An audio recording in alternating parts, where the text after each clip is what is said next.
Everyone. Welcome to the second episode of my podcast, The Anatomy of Education from a High Schooler's Perspective. I'm Caroline Chen, and I'm a current senior in high school.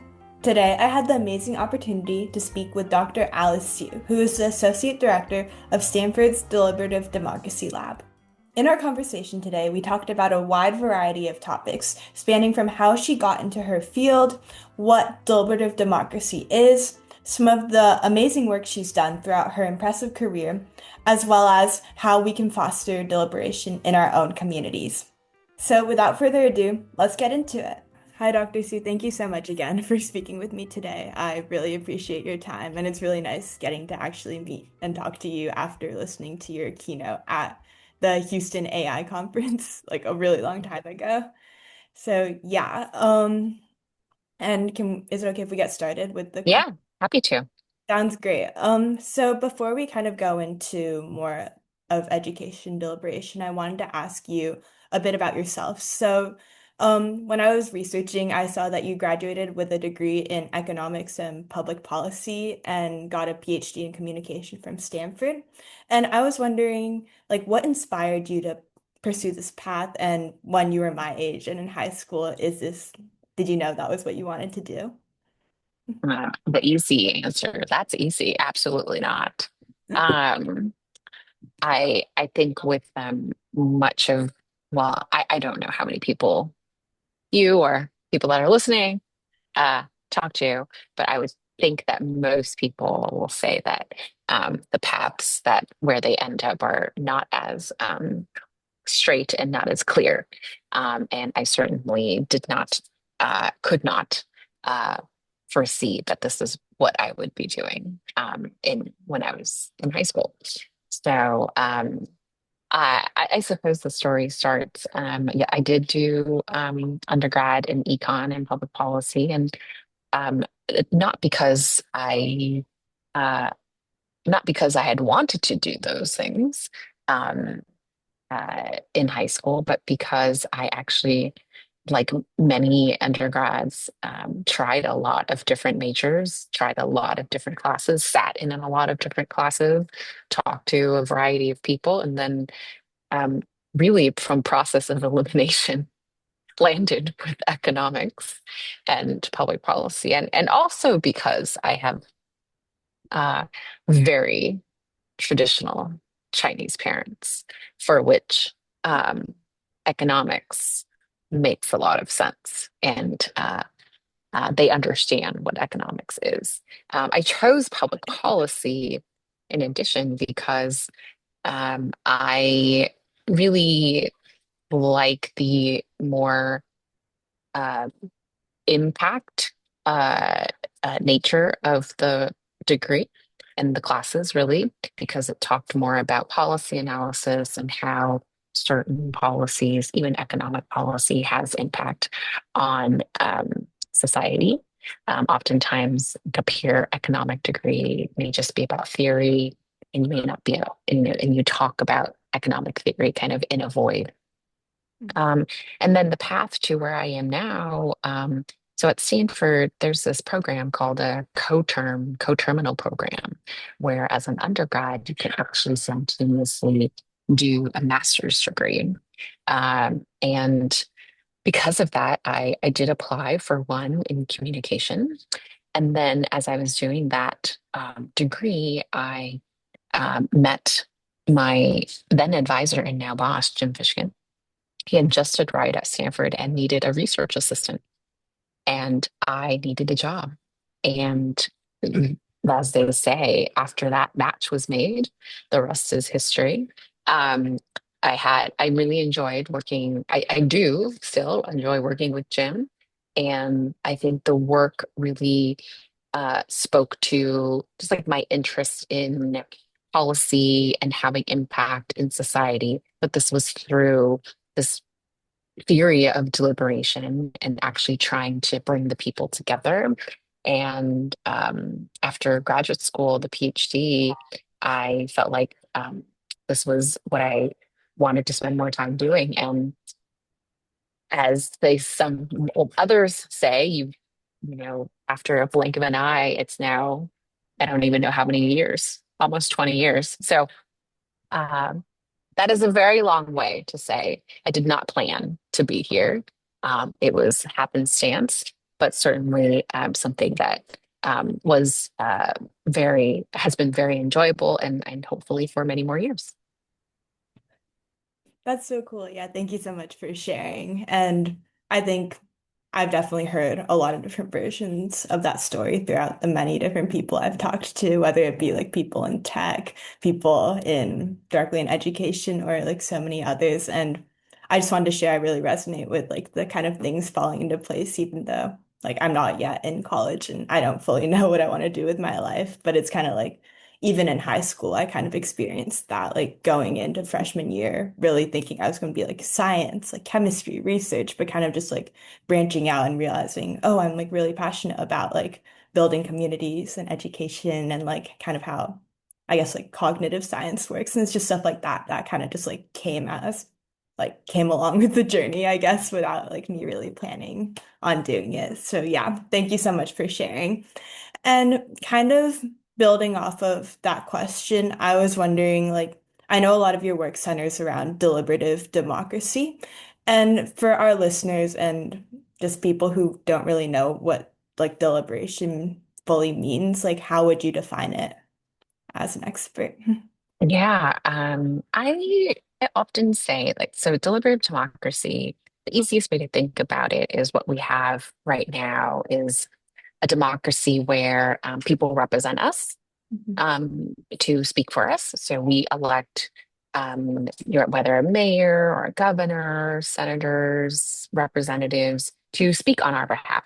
Mhm. And when deliberative democracy, the idea is that we are a supplement or a complement to the existing political structure. While I say that, there are some scholars that potentially want deliberative democracy to kind of replace the existing structure, but that's not what we're advocating at the moment. Mhm. So within the current political system, what we envision is that there are mechanisms where the public can actually engage in discussion and deliberation with each other, where the results of those deliberations become advisory and a recommendation. And in some times that we do these deliberations, they actually are binding and have significant policy impact. So the idea of deliberative democracy is really ensuring that the public has a voice and that there's public input into decision-making processes. Mhm. And what you're saying is that works like in relation to like official systems of governance. That is the hope, Caroline. I would say that certainly is our hope that it works kind of in complement or in supplement to systems. In reality, I would say that is definitely the minority situations. It's really exciting when governments and policymakers want to do deliberative work as an official part of their processes, but in most cases, it actually is I would say academics like ourselves, or we work in collaboration with civil society organizations or nonprofits to kind of run these deliberative processes and provide insight and input into policymaking processes.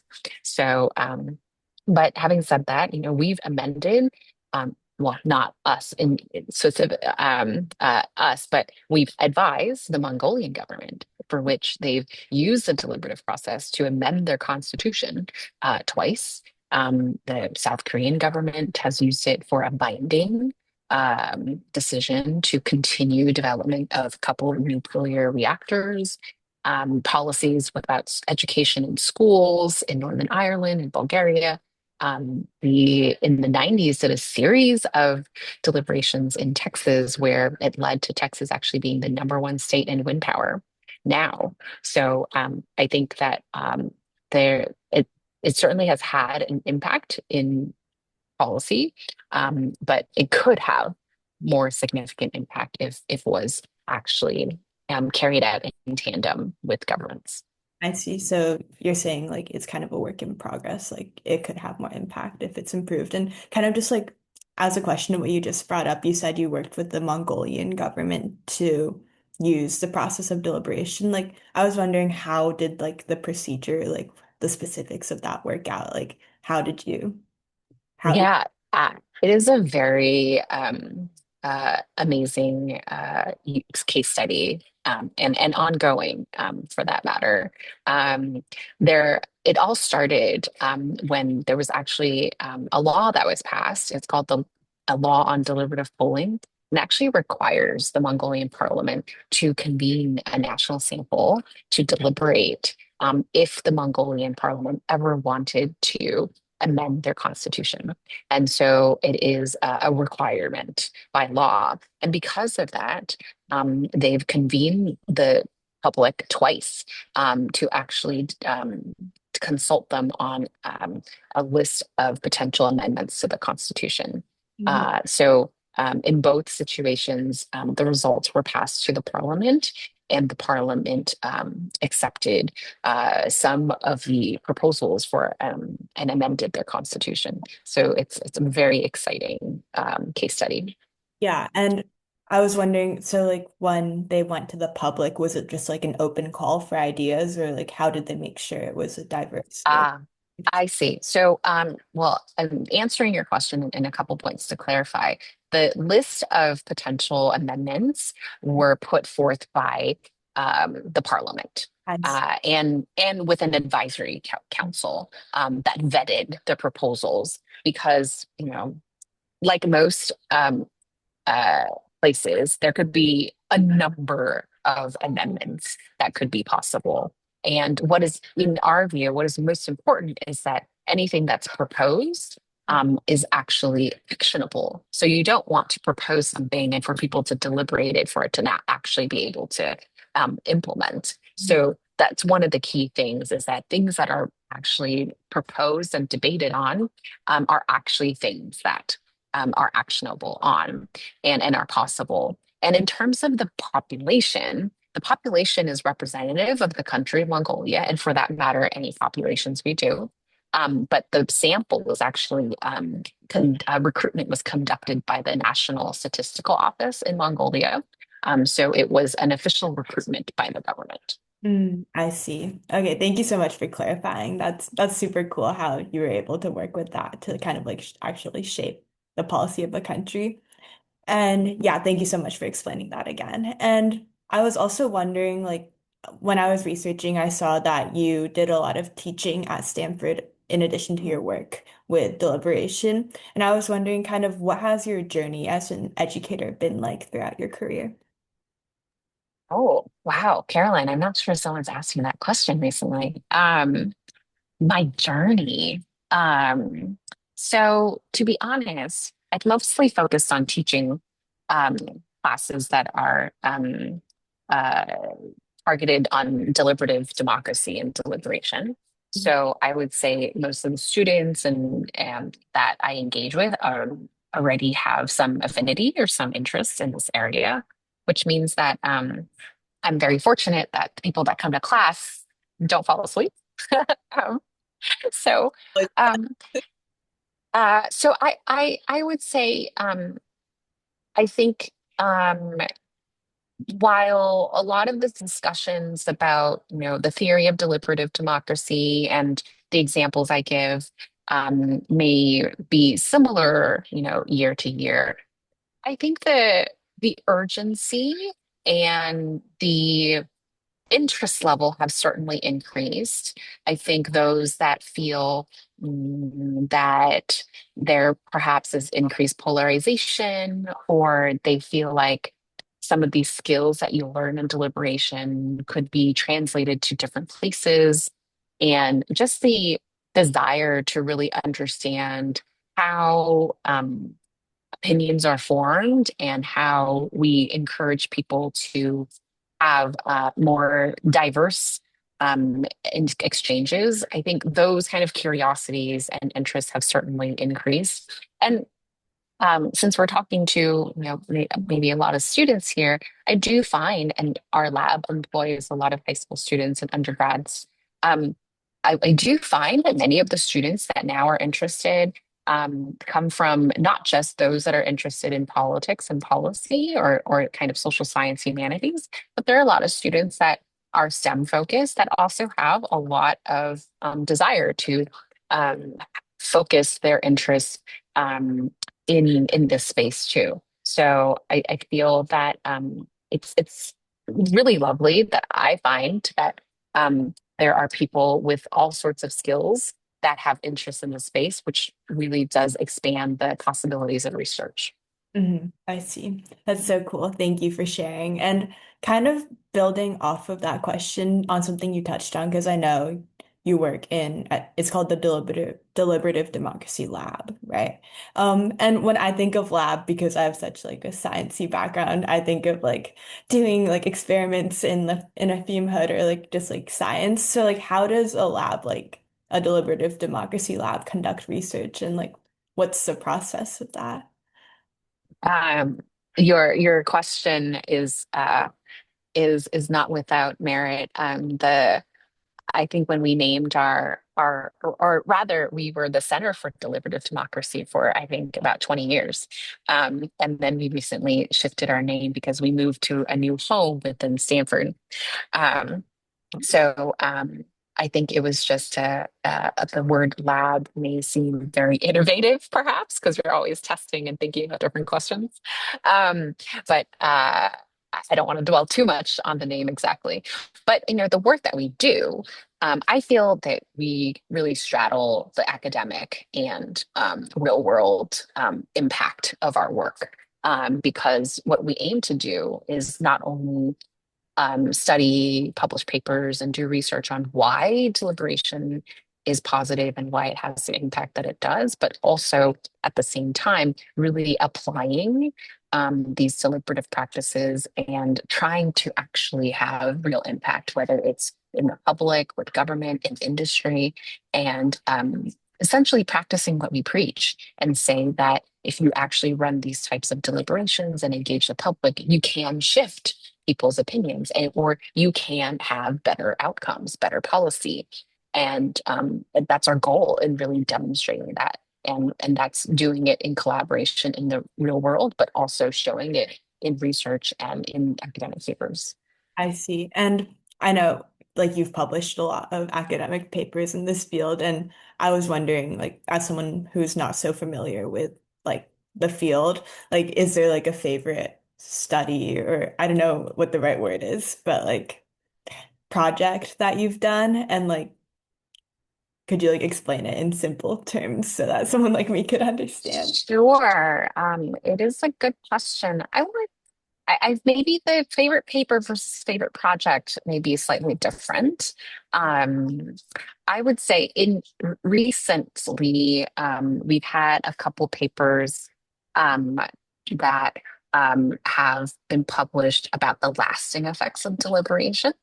And I'm highlighting this because a lot of people ask us, well, it's nice that people change their opinions after deliberation, but does that hold true?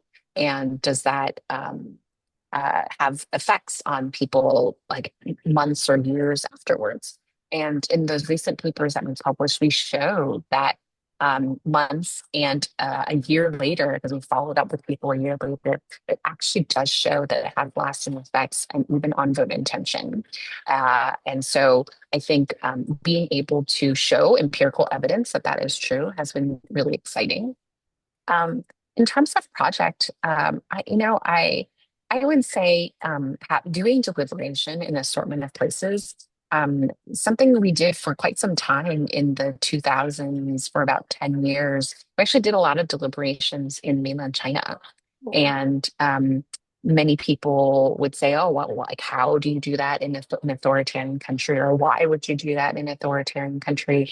And I would I said then and I'll say now that a lot of times it's not about the political system and whether or not in the political system you can carry out deliberation, because ultimately deliberation is about allowing the public to weigh trade-offs and to make decisions about what kind of policy would be good based on the existing trade-offs.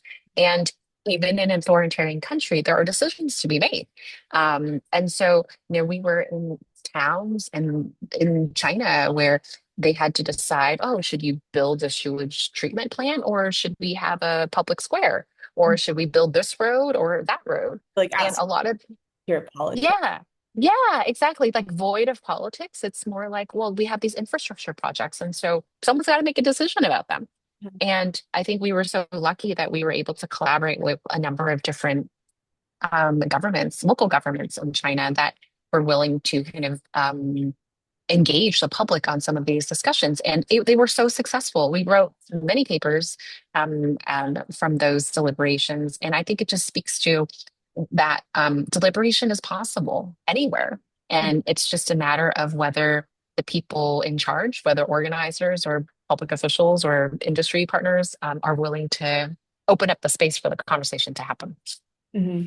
Wow, that's so cool. Like coming from someone, I'm like half Chinese, half Taiwanese, and both sides of my family have completely different political views when it comes to like that matter. So I think definitely talking about just like not politics facing deliberation in China. That's super interesting. And yeah, thanks for sharing. I think that's really cool.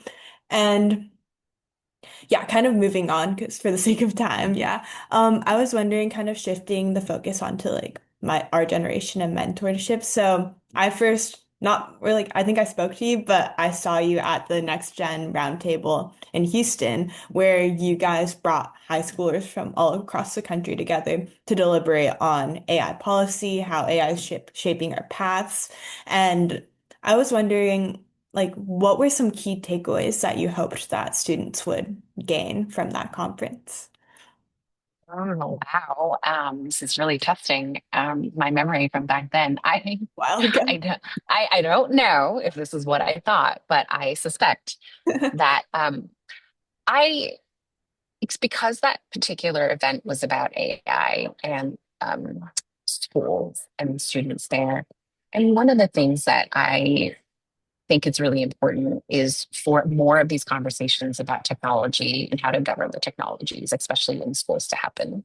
I think because many of us, including myself, we hear about perhaps more about the bad things about technologies more often than the good things. And we also perhaps don't have the opportunity to try out and have trial and error or like a playground to really like test out all of these things. And so I think conversations about technologies and how to use them, especially among students in an educational context, is so important because we all need to understand, what people tried, how they failed, how they succeeded. And because that's the only way that we kind of get out of this black box and this mystery about whether using this technology is good or bad. And I think more than anything, I think the term AI native has penetrated so much of, at least in Silicon Valley, or maybe among students too.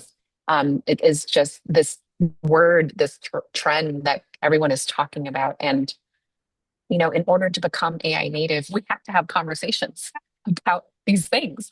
And I think if we avoid these conversations or we think that people will figure it out on their own, it's just simply not true. So I think the fact that we had the Next Gen event was really a space to ensure that everyone had a safe and structured environment to carry out these conversations because a lot of times not as many people have these spaces to talk about it. And this is one such place, and I hope that people enjoyed and took away from it. Yeah, personally, I was there and I think definitely like I took away so much more than I expected from that conference, like being able to talk with kids outside of the Bay Area from like East Coast or from like Florida or like the Midwest, and it was just like such a like eye-opening moment to see like I realized like oh my God, like I'm so lucky to live in a school that like actually is taking action on AI and like approaching it proactively while like through hearing about all these other perspectives and like also the perspectives of other students as well. And also just kind of like sharing. We like at my school I lead like this academic or like I made this like academic group and we kind of explore a lot of topics and we have subcommittees like we have an AI committee, like career future committee, learning science committee, and the AI committee whose a lot of representatives attended that conference. We took it back to our school. So we hosted like a huge event with like 300, like the entire student body. And we had students, faculty, we had some like external experts as well, like kind of like host their own workshops that were kind of, I would say, also a deliberative process because it was less of them just talking towards the students attending, but more of the students like asking questions and having discussions. And like I'm really grateful I was able to attend that conference and like take it back to my school because from like hosting that really big event at my school, I think we really helped open up conversations about AI and like you said, kind of like helped students like become more digital natives by like understanding it more and like proactively approaching it more rather than it just being like some like I guess like taboo topic between students and teachers where they're like, oh, like AI is this and students are going to use it to cheat. And it really kind of shifted the perspective. So yeah, sorry about going on a tangent there, but I was just going to say No, that. this is so great, Caroline. I mean, it's so wonderful to hear that you carried the conversation through back to your school and was able to do. I think that is exactly what we were hoping for, Uh-huh. that everyone walking away from the event would continue the conversation because that's what we need to continue the conversation and take those and hopefully like the students that were taking part in your school, they will continue the conversation with other people in their own communities or in their homes because the more and more we get educated and just continue the conversations, the better we will be in engaging these issues. Yeah, for sure. And also like speaking towards like opposing perspectives and deliberations after the entire conference, we sent out a feedback form. And like from that form, we got so many responses. Like a lot, some people are saying, wow, like this was so eye-opening. And then others were like, I hate AI. Like AI sucks. And this conference sucks. And AI is replacing creativity and we shouldn't be talking about it. It's just like you kind of like understand that there's such a diverse like amount of perspectives. And I mean, we're hoping on repeating this next year because I mean, AI is still here at school and it's not going to go away. So, like, kind of speaking more towards like deliberation and what you were saying, maybe one thing we were taking into consideration was like hearing from the people who said like we hate AI and we're totally against AI and kind of just like having that giving them more of an opportunity to share their perspective and their rationale behind their thinking and decision making as well. So yeah, that's just something else that we learned from the entire like both the Houston conference and our own school conference. And sorry, I know we're kind of running up a little bit on time. Is it okay if I ask one or two questions? Like, what's your Yeah, sure. like? Okay, thank you so much. And so my second to last question for you was like, you mentioned just now in our conversation, in addition to, I remember your keynote from Houston, you talked about how there's an increase in political polarization and like people being against each other. That's like, is that a correct way to phrase it? Or Yeah, I mean, just people maybe like not liking each other as much. yeah, for sure. And kind of, I know we live in the Bay Area and we definitely live in a very like not very, you don't see a lot of people from a certain perspective. It's definitely leaning much more towards one side. And I was wondering like because these perspectives can feel kind of like socially concentrated, how can we teach others to build more constructive dialogue? Because I've definitely encountered peers that were just like, oh, like this perspective is bad. Like people who think this way are awful. And like coming from someone who kind of grew up in a household where there were like completely opposing perspectives, and I kind of had to like train myself to look past perspectives I disagreed with and focused more on like hearing the other person out. Like, how do you think we could, as a high schooler, we could like kind of push that more on our communities and help people become more open to other perspectives, maybe even through deliberation? I mean, certainly through deliberation, but I also think that a lot of this is, as the example you just gave, you grew up with and you were um, and you witnessed and was perhaps a participant in. Dr. Seuss, Um, I'm so sorry. Like, I think oh, you might be cutting out a little bit. Yeah, sorry about that. Yeah. sorry, can you hear me Yeah, better? that's fine. Okay. Better, yeah. Um, Sorry. uh, I think as you were just describing, Caroline, the way that you on perhaps a daily basis like encounter differing views. And it's very natural and common for you to have differing views on an issue. And I think for some other folks, maybe not even just in, the Bay Area, but other parts of the country, they're used to hearing, one majority view. And um, it takes a lot of effort to break out of that and try to expose ourselves to diverse views. And I think that we have to be really intentional about it, unfortunately, unless it happens to us without our outside of our control. So I think for people that really value and want to have some more diversity, like putting things in your news feed, like subscribing in your news feed to differing news sources, that's a surefire way to get differing viewpoints. If Mhm. we're not comfortable with that yet, then, I think there's ground news or all sides. Like those are news sources where that presents like two sides of arguments or two sides of news articles to you. So you can see it at the same time. So start small. I don't think there's a magic bullet at all, unfortunately, but I think baby steps in exposing ourselves is important. Yeah, definitely. And kind of, yeah, thanks for explaining that. And kind of just like building off of that, I actually think I asked this exact question to you after your keynote at Houston. But I was just wondering because, like, what if you encourage others to do that? And then they're just like instant responses like, oh, I'm not listening to that. Like, that's BS. Like, how do you approach people like that? And do you know if there's any strategies to like kind of, I don't think there are strategies, unfortunately. uh, Maybe I'm just very, pessimistic. And I think that I'm not saying that it's not possible. I'm saying that, some of this takes a bit of, willpower on the individual.